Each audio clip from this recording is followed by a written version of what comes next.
Ente. Recording in progress.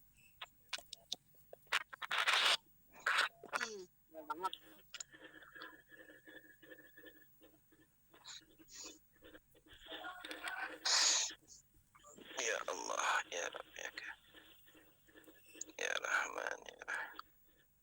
Oke, kita mulai dah. Bismillahirrahmanirrahim. Alhamdulillahirabbil alamin. Allahumma shalli ala sayyidina Muhammad wa ala ali sayyidina Muhammad.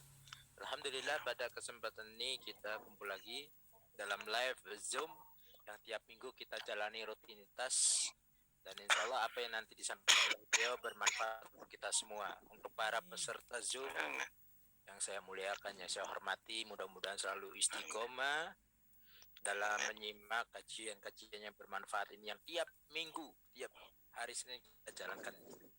Dan pastinya bersama guru kita Habib Ali bin Husain Assegaf, ya, senantiasa istiqomah mengajar kita, tidak pernah lelah dan tidak pernah capek. Nah, pada kesempatan ini bertema tentang apa, Mas Ulum? Pembacaan Fatihah, ya. Cara baca Fatihah dan juga membatalkan wudu, gitu. Betul ya? Betul. Betul. Maka kita dengarkan, kita simak apa yang nanti beliau sampaikan. Habib Ali punya waktu kurang lebih 45 menit. Dan nanti setelah itu ada tanya jawab. Dipersilakan Habib. Berarti untuk kajian PG-nya berapa, Habib? Setengah jam? Nah, Habib. Untuk kajian PG-nya setengah jam? Fatihahnya 15 menit, 45 menit. Nah, kita mengkaji PG dulu. Bismillah walhamdulillah wassalatu wassalamu ala rasulillah wa ala alihi wa ashabihi wa man wala wala hawla wala quwwata illa billahil aliyyil azim. Subhanaka la ilma lana illa ma 'allamtana innaka antal alimul hakim.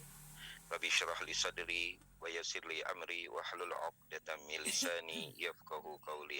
Amin. Amin ya rabbal alamin.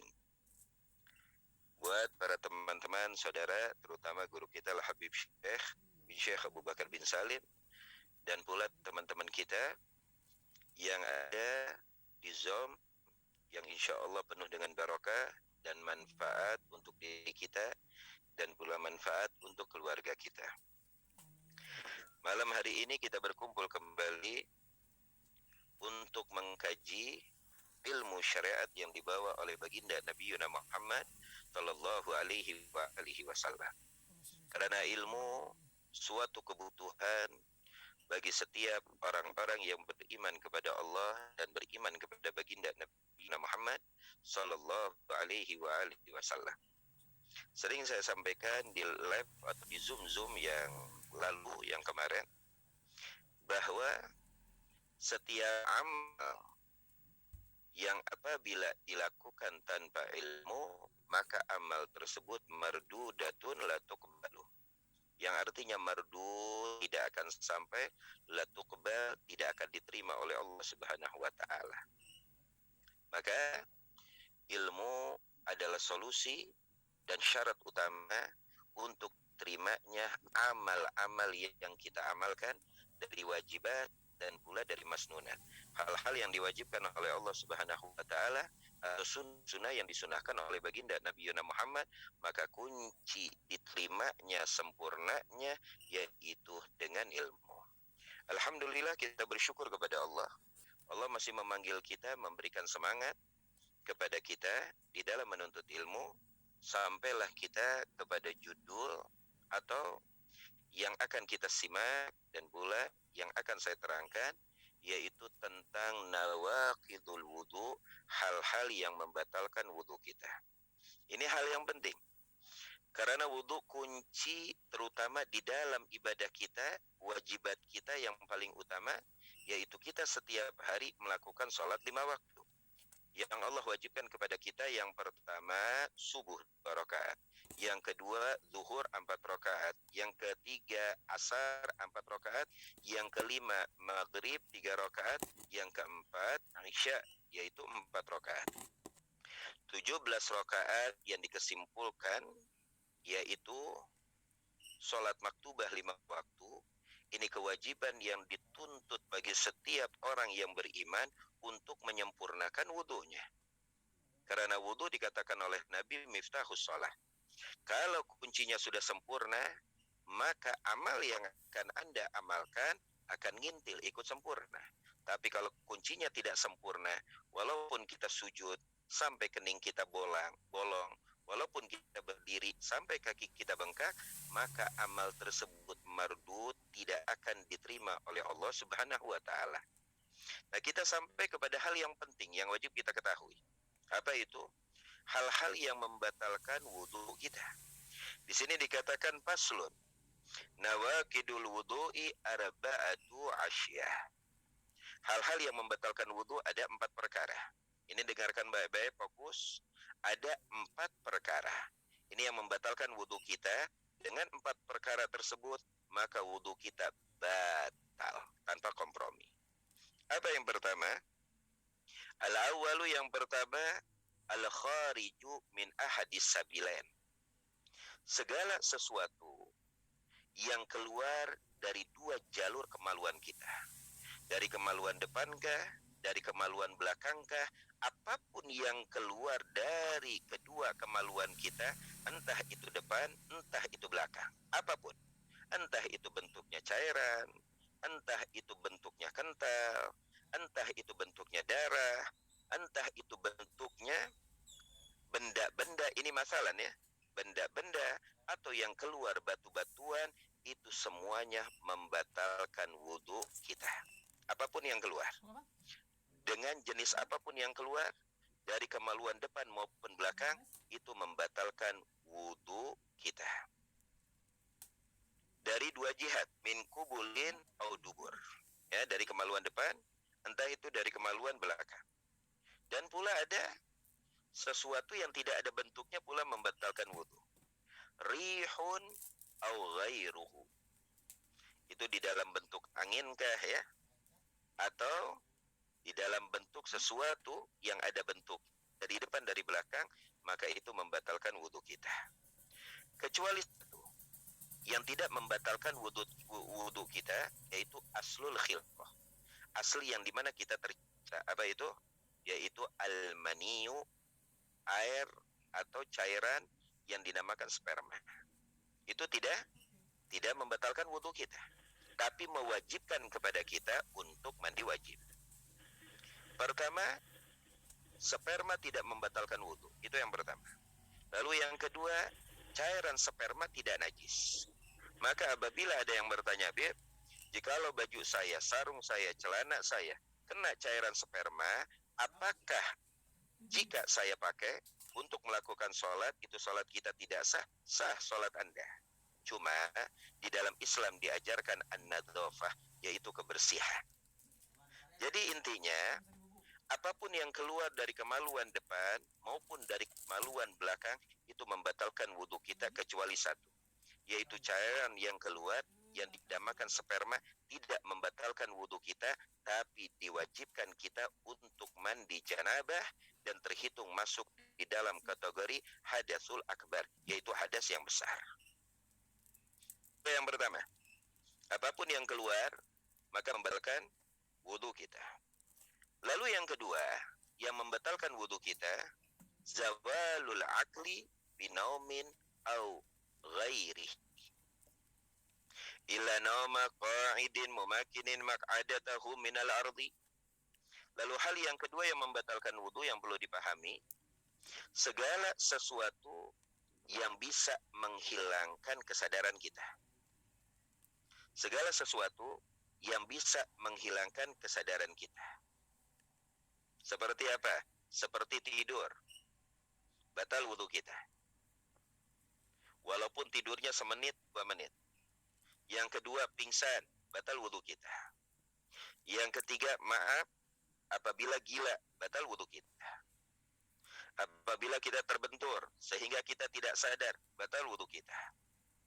Apabila kita dalam keadaan wudu, lalu kita meminum minuman keras sehingga akal kita hilang, batal wudu kita. Yang artinya, apapun sebabnya yang bisa menyebabkan akal kita hilang, kesadaran kita hilang, maka hal tersebut membatalkan wudu kita. Maka hal tersebut membatalkan wudu kita. Ya. Itu hal yang kedua yang membatalkan wudu kita. Ada terkecualian di sini, illa naumu qa'idin mumakkinin maq'adatahu minal arab. Kecuali ada satu menu tidur yang tidak membatalkan wudu kita, yaitu tipe bentuk tidur dalam keadaan duduk yang dimana bokong kita nempel kepada bumi, tidak terbuka, maka tidur dalam bentuk seperti itu tidak membatalkan wudu kita. Saya berikan contoh. Terkadang kita tidur duduk ya, seperti ini, kita lelah lalu kita tidur. Seperti itu kepala kita. Tapi badan kita natap. Karena di sini syaratnya mumakkin nih. Jangan sampai pusar ke bawah itu ikut goyang. Tapi kalau pusar ke bawah ikut terbawa, tak kala kita jatuh di dalam tidur kita, maka batal wudu kita.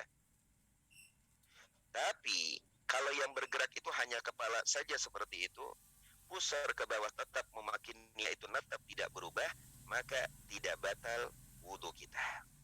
Berarti apapun yang menghilangkan kesadaran kita ya, seperti tidur ya, seperti pingsan, seperti gila, nah itu membatalkan wudu kita. Dikecualikan oleh syariat apabila tidur kita dalam keadaan duduk dan badan kita mumakkinin, pusar ke bawah mumakkinin, kita tidur kepala saja yang endek-endekan, maka itu tidak membatalkan wudu, boleh Anda lanjut langsung melaksanakan sholat. Itu yang kedua. Lalu hal yang ketiga yang membatalkan wudu kita yang tidak kalah penting, iltiqa'u basyaratai rajulin wa imra'atin kabiraini ajnabiyaini min ghairi ha'il. Nah ini penting. Bersentuhan antara kulit yang bukan muhrim, batal wudu kita. Siapa mereka? Suami dengan istri batal wudunya apabila bersentuhan. Itu di dalam madhab kita, madhab Imam Syafi'i. Habib, di dalam madhab lain ada yang mengatakan tidak batal. Iya, salah satunya madhab Imam Malik. Di dalam madhab Imam Malik, apabila bersentuhan antara kulit laki-laki dan kulit perempuan yang bukan muhrim, seperti suami istri, itu tidak batal. Tapi dengan syarat, apabila tidak timbul syahwat. Itu pun ada syaratnya, maaf, apabila tidak timbul syahwat. Berarti istri dengan suami membatalkan wudu. Sepupu, misanan, batal wudu kita. Kecuali yang tidak membatalkan wudu kita kalau kita bersentuhan adik kita, kakak kita, kakak atau adik perempuan kita. Ya, lalu orang tua kita, ya, ibu dan bapak. Lalu yang tidak membatalkan wudu, adik atau kakak ibu kita, adik atau kakak ayah kita. Itu yang dinamakan bibi atau dinamakan paman. Itu tidak membatalkan wudu kita. Anak-anak kita dan cucu dan terus anak cucu-cucu kita itu sampai ke bawah tidak membatalkan wudu kita. Kakek kita, ayah kakek kita, kakek-kakek sampai ke atas itu tidak membatalkan wudu kita. Nah, selain itu membatalkan wudu kita. Bimujarrad sentuhan batal, itu di dalam madhab kita, madhab Imam Syafi'i. Kecuali ada beberapa hal yang tidak membatalkan wudu apabila bersentuhan. Ini yang terkecualikan di dalam anggota tubuh kita. Yang pertama yaitu dhufrun. Dhufrun yaitu kuku. Apabila kuku dengan kuku bersentuhan tidak batal. Itu kuku yang pertama, membatalkan wudu. Dua, sinnun, gigi kita. Kalau kita bersentuhan antara gigi kita dengan gigi orang lain, itu tidak membatalkan wudu. Lalu yang ketiga, sya'run. Kalau kita memegang rambut yang bukan muhrim kita, yang penting jangan sampai memegang kulit kepalanya, itu tidak membatalkan wudu kita. Kalau emang ada yang bertanya, Beb, Kalau bersentuhan gigi kita dengan gigi sapi batal apa tidak? Tidak batal. Mau sapi, emaknya sapi, anaknya sapi, binatang apapun tidak batal. Di sini yang membatalkan antara manusia dengan manusia yang berbeda jenis. Berarti apabila semua anggota tubuh kita bersentuhan dengan bukan yang muhrim, mau kaki kah, mau tangan kah, mau kening kah, yang bersentuhan telinga kah, ya, atau punggung kah, itu membatalkan wudu. Kecuali hal yang tiga. Yang pertama kuku. Kalau kuku dengan kuku bersentuhan tidak batal. Kalau gigi dengan gigi bersentuhan tidak batal. Atau rambut, kita menyentuh rambut tidak batal. Rambut, kuku, dan yang ketiga yaitu gigi. Itu tidak membatalkan wudu. Di sini ada permasalahan indal fuqaha. Ada permasalahan nih. Bagaimana kalau kita memegang anggota tubuh yang bukan muhrim yang sudah terpisah dari jasadnya. Ini supaya kita memahami barangkali itu terjadi. Contoh, masalah kita di jalan.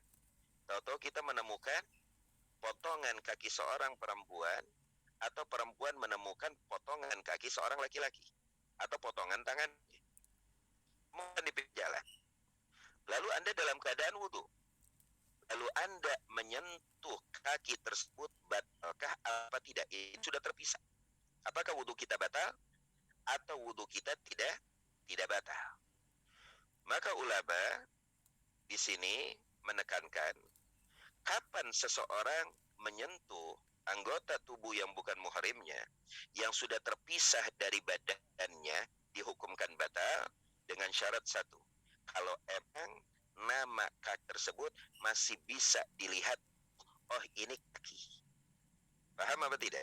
Artinya kalau emang potongan tersebut, kaki tersebut sudah busuk dan sudah terlihat lagi warna kulitnya dan sudah mulai remang-remang, tidak bisa dipastikan ini kaki laki-laki atau kaki perempuan, maka tidak batal. Tapi kalau masih berbentuk dengan bentuk kaki dan kita bisa melihat ini kaki, benar-benar kaki yang utuh, maka hukumnya batal. Nah itu kalau kita menyentuh anggota tubuh yang bukan muhrim apabila sudah terpisah dari jasadnya. Itu hukumnya. Nah itu yang ketiga. Itu dengan syarat. Kapan bersentuhan tersebut membatalkan wudu kita dengan syarat-syarat. Yang pertama, kabira ini wajib. Pihak yang kedua yang kita sentuh yang bukan muhrim itu sudah sampai kepada umur yang pada adatnya sudah menimbulkan syahwat. Jadi tidak nunggu dulu balik, tidak. Banyak orang berpikiran, oh belum balik, oh tidak batal karena ini anak belum balik. Tidak. Tapi goedah para ulama fikih menentukan kata tersebut bukan sudah sampai kepada umur, bukan. Tapi sudah bisa dinyatakan dengan kebiasaan berbeda budaya yang dimana umur seperti ini sudah bisa mempunyai daya tarik nafsu. Seperti saya berikan contoh, kalau wanita umur 7 tahun ya, umur 8 tahun atau umur 9 tahun, nah ini sudah bisa menimbulkan syahwat pada seorang laki-laki. Maka kalau kita sentuh perempuan yang berumur 7, 8, 9 yang sudah bisa dikatakan memikat syahwat seorang laki-laki, maka kalau kau sentuh batal wudu. Jadi tidak wajib menunggu anak tersebut wajib balik terlebih dahulu, tidak wajib. Yang dimaksudkan dengan kata besar, anak perempuan tersebut besar atau anak laki-laki tersebut bisa dikatakan besar dengan tabi'i, yaitu pada adatnya dan sudah sampai memikat syahwat seorang laki-laki atau laki-laki tersebut sudah bisa syahwat seorang perempuan, maka kalau kita sentuh batal wudu kita. Itu syaratnya. Pertama kabiran. Lalu yang kedua ajnabiyan. Wajib bukan muhrim ya. Yang tadi saya katakan. Sepupu bukan muhrim. Istri dikatakan di dalam bab ini bukan muhrim. Apalagi tetangga. Itu udah pasti jelas batal ya. Ya. Kecuali mereka orang muhrim. seperti adik kita, kakak kita, orang tua kita, paman kita, bibi kita ya, kakek kita, anak kita, cucu kita. Nah, itu muhrim tidak batal. Itu syarat yang kedua. Diwajibkan, bukan muhrim. Lalu yang ketiga syarat, kapan batal wudhu kita kalau sudah bersentuhan? Min ghairi hail. Apabila tanpa ada penghalang. Oh, saya bersentuhan, tapi satu pihak dari bersentuhan tersebut memakai baju. Jadi saya menyentuh bukan kulit perempuannya atau kulit laki-lakinya, tapi yang saya sentuh lapisan bajunya, maka tidak batal.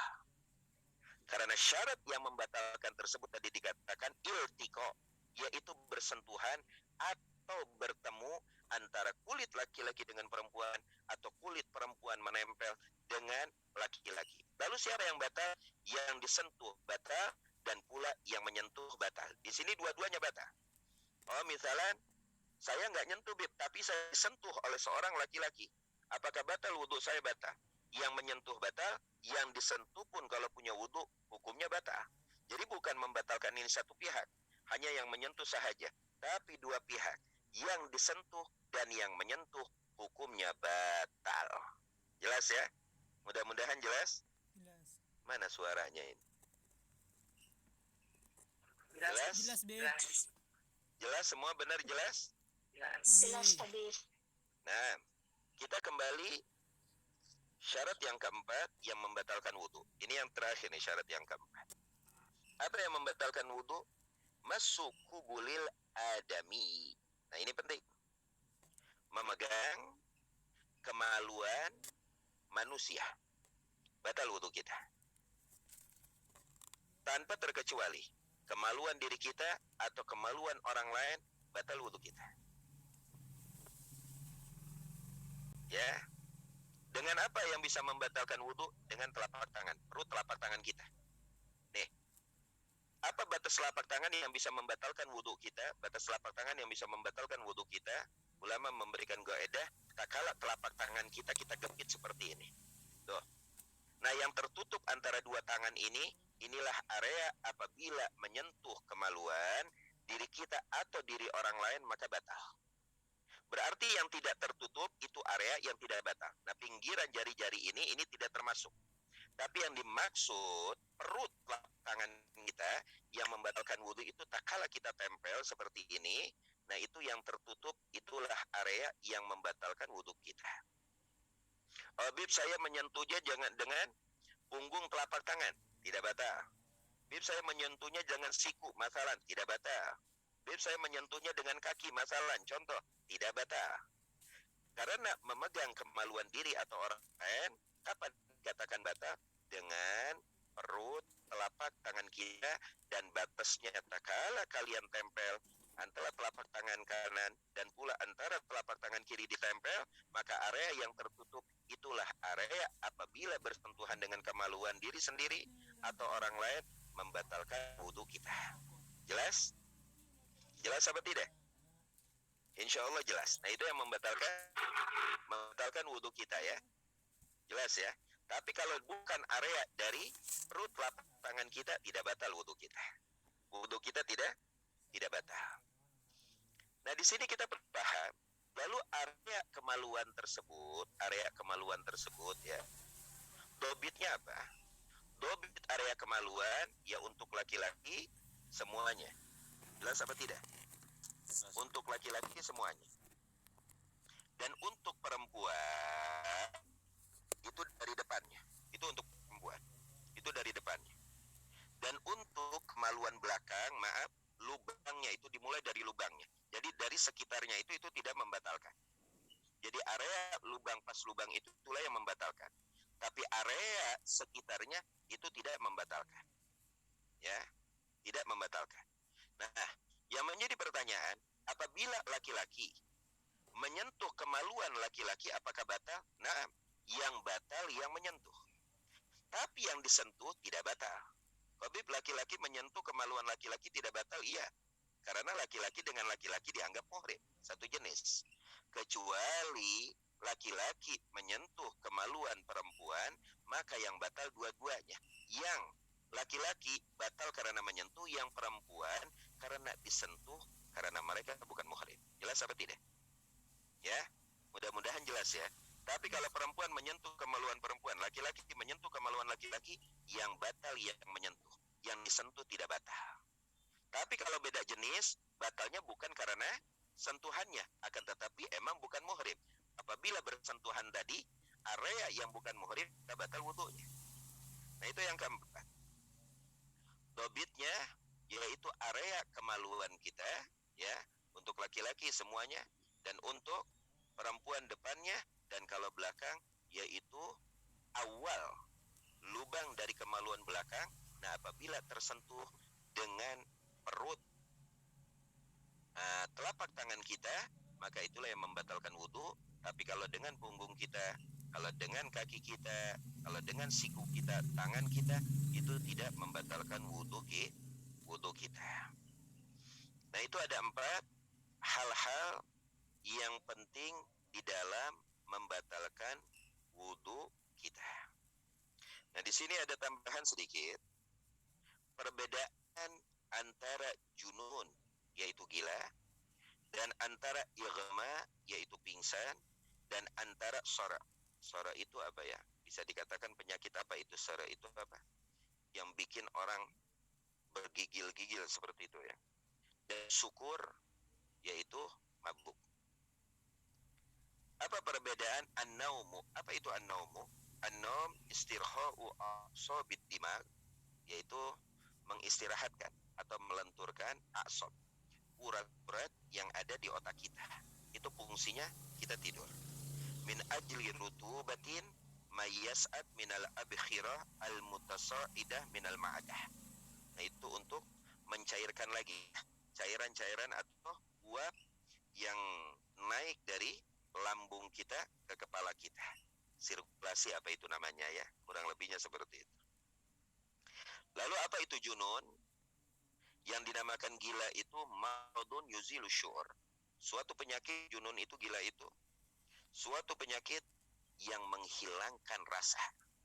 Orang kalau gila udah nggak ada rasa, ya, udah nggak ada rasanya, nggak ada rasa sedih, ya, nggak ada rasa gembira, gembira sendiri, sedih sendiri, itu kan namanya orang gila. Jadi menghilangkan rasa. Dari mana itu? Minal qalbi, dari hati. Ingat, dari hati. Maksud menghilangkan rasa itu kalau kita ketabrak berarti orang gila nggak merasa sakit, sakit lah. Tapi yang dinamakan gila itu syukur.